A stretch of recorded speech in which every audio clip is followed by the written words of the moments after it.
Olá, bom dia. Segunda-feira, 20 de novembro de 2023, 9 horas e 35 minutos. É feriado em 6 estados brasileiros porque é o Dia da Consciência Negra, o Dia Nacional. Lembrando a luta pela igualdade em nosso país. Vamos ver como está São Paulo agora. Olha só, nesse momento a cidade está tranquila, mas isso vai mudar, viu? Daqui a pouco a gente fala sobre o retorno do feriado. O calorão deu trégua por aqui desde ontem. O dia vai ser de sol com muitas nuvens e pancadas de chuva à tarde. A mínima é de 18 e a máxima de 24 graus. O Brasil comemora hoje o Dia da Consciência Negra. A data, instituída em 2011, lembra a morte do líder do Quilombo dos Palmares, o Zumbi. São Paulo é um dos 6 estados do Brasil onde é feriado.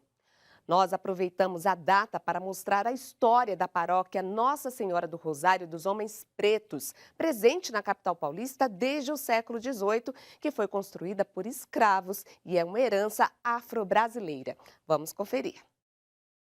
Os escravos que não tinham espaço de estar numa igreja, como ir à missa, rezar pelos seus defuntos e outras festas que surgiram. Com isso, a gente percebe que um grupo de negros que talvez já eram católicos, porque vieram de países colonizados por Portugal, e nós podemos compreender então que é uma igreja já do catolicismo negro. A ideia de santos negros, como São Benedito, Santo Elesbão, Santo Antônio de Categeró, é de lembrar que muitos desses santos têm origem africana. Se tornou, então, uma identidade dos negros em relação à imagem. É como falar de Nossa Senhora Aparecida, onde você traduz que é uma senhora negra, da qual talvez tenha abraçado a escravidão da época também. É um olhar para o louvor,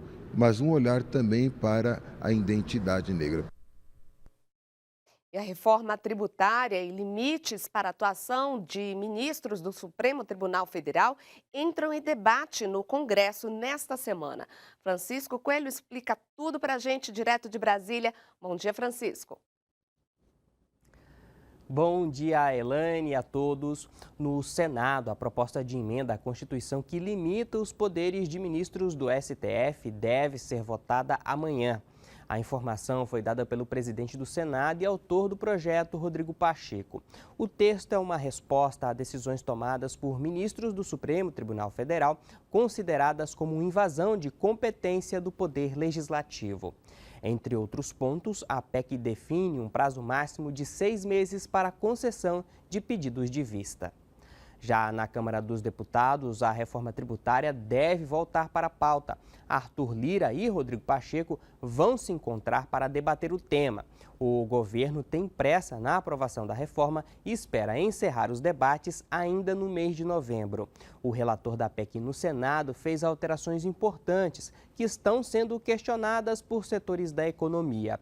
Na Câmara, o presidente da Casa não pretende ampliar os debates e trabalha para votar o texto dos senadores. Parlamentares contrários às mudanças esperam realizar a votação por etapas e fatiar o texto principal. Eu volto com vocês nos estúdios. Obrigada, Francisco. E parte dos mais de 3 milhões de veículos que deixaram a capital paulista durante o feriado deve retornar nesta segunda-feira e deixar as estradas bem movimentadas. O repórter Flávio Rogério tem mais informações. Isso mesmo, Elane. Bom dia para você e para todos que nos acompanham. Neste momento a cidade está tranquila, com pouco movimento de veículos, mas esse cenário deve mudar no decorrer do dia. A Agência de Transporte do Estado de São Paulo, a ATESP, alerta sobre os horários de maior movimento nas estradas. No sistema Anchieta Imigrantes, onde passaram cerca de 590 mil veículos em direção às praias da Baixada Santista, o horário de pico para o retorno deve ser entre as 11 horas da manhã e a meia-noite. Já no sistema Anhanguera Bandeirantes, sentido interior, os cerca de 750 mil veículos que circularam devem retornar principalmente entre as 4 da tarde e as 8 da noite. No sistema Castelo Raposo, passaram mais de 660 mil veículos na saída para o feriado. A volta deve ser mais intensa entre as 3 da tarde e 9 da noite. Em caso de emergência, a Artesp orienta que os usuários entrem em contato diretamente com a concessionária responsável pela rodovia. Os telefones estão no site artesp.sp.gov.br. De volta aos estúdios. Obrigada, Flávio. E o resultado da eleição para presidente na Argentina e a atualização da guerra entre Hamas e Israel estão entre os destaques internacionais de hoje.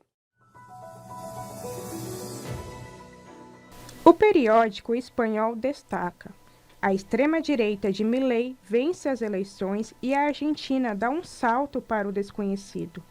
O candidato do partido La Libertad Avanza, Javier Milei, obteve 56% dos votos, contra 44% do peronista Sérgio Massa, atual ministro da Economia. A diferença entre um e outro foi de quase 3 milhões de votos. O principal desafio do novo presidenciável será conter a inflação do país, que possui uma taxa anual de 142%. O jornal americano CNN traz em sua manchete: China pede ação urgente em Gaza, enquanto países de maioria muçulmana visitam Pequim. O mundo deve agir urgentemente para conter o conflito em Gaza, afirmou o ministro das Relações Exteriores da China, Wang Yi, durante uma reunião com autoridades da Arábia Saudita, Jordânia, Egito, Palestina, Indonésia e Organização de Cooperação Islâmica. Pessoas feridas ainda estão dentro do hospital Al-Shifa, é o que informa a BBC News. Ainda há 260 feridos presos no hospital indonésio no norte de Gaza, enquanto tanques de guerra israelenses avançam sobre a região. A evacuação começou no sábado, quando tinha mais de 700 pessoas no local, entre pacientes e equipe médica. Em almoço com os mais necessitados, o Papa Francisco afirmou que a pobreza é um escândalo e que Deus nos pedirá contas por isso. Vamos a Roma saber os detalhes sobre o Dia Mundial do Pobre, celebrado ontem no Vaticano. Danúbia Gleiser. Bom dia a todos. Não desviei seu olhar dos pobres foi o lema do Dia Mundial dos Pobres, que iniciou com a Santa Missa na Basílica de São Pedro, aqui no Vaticano. Em sua homilia, o Papa Francisco exortou a todos a terem a caridade, a partilhar o pão e a multiplicar o amor. E afirmou: a pobreza é um escândalo. Ao meio-dia, o Santo Padre rezou o Ângelus e, ao refletir o Evangelho do domingo, disse que a parábola dos talentos ensina 2 maneiras diferentes de nos aproximarmos de Deus, com medo ou confiantes no Senhor. Recordemos, disse Francisco, que o medo paralisa e a confiança liberta. Em seu apelo após a oração mariana, o Papa falou de Mianmar, onde a população continua sofrendo com a violência. Também pediu perseverança na oração pela Ucrânia e a Terra Santa. Disse também da beatificação em Sevilha, na Espanha, de Manuel Gonçalves Serna, sacerdote diocesano, e 19 companheiros presbíteros e leigos mortos em 1936 no contexto de perseguição religiosa da Guerra Civil Espanhola. O Papa Francisco recordou ainda todas as vítimas das estradas, pedindo orações por elas, por seus familiares, bem como o empenho na prevenção dos acidentes. Após o Ângelus, na Sala Paulo VI, o Papa almoçou com os mais necessitados. De Roma, Danúbia Gleiser, para o Boletim de Notícias. E o Boletim de Notícias fica por aqui. Mais informações você confere às 6:45 da noite no Canção Nova Notícias. Eu espero você. Um ótimo feriado para você, bom começo de semana e não sai daí, porque aqui na TV Canção Nova tem programação especial para toda a família.